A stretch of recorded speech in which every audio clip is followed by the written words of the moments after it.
The Clockmaker's Curse.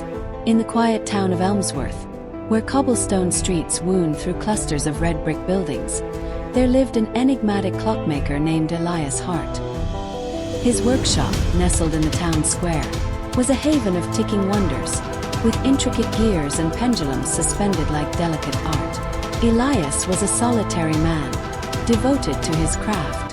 One stormy evening, a stranger cloaked in shadow arrived at his shop. The man placed a peculiar golden pocket watch on Elias's counter.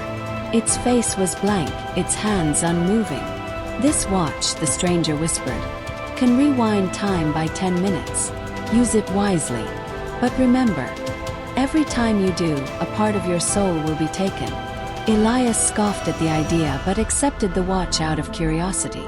After the stranger vanished into the storm, Elias examined the watch under his lamp. The craftsmanship was unparalleled, and when he pressed the tiny button on its side, the hand spun backward, stopping exactly 10 minutes before. The first time Elias tested it, he accidentally dropped a priceless antique clock, smashing it to pieces. With trembling fingers, he rewound time.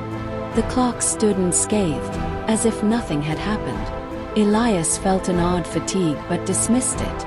The watch became his secret weapon. He used it sparingly, rewinding time to fix mistakes, avoid arguments, or perfect his craft. Each time he felt a faint, hollow tug inside, as though something precious was slipping away. Months passed, and tragedy struck. Elias's beloved niece, Clara, was hit by a car while cycling. Heartbroken, Elias clutched the pocket watch, his mind racing. He rewound time again and again, each attempt to save her failing. Clara's fate seemed inevitable. Desperation consumed him. He rewound farther and farther, ignoring the toll it took on him. His hands trembled, his once bright eyes dulled. He became gaunt, haunted. The workshop grew dusty, neglected as he focused solely on changing Clara's fate. One day, Elias succeeded. Clara narrowly avoided the car and pedaled away unharmed. Elias collapsed with relief, but when he tried to call out to her, no words came. He looked in a mirror and saw his reflection, a pale, hollow-eyed shell of his former self. The watch, now tarnished and cracked, ticked erratically. A voice echoed in his mind. "Every soul has a limit, Elias. You've paid your price." Elias realized he could no longer feel joy, sorrow, or love. His soul had been drained to save Clara.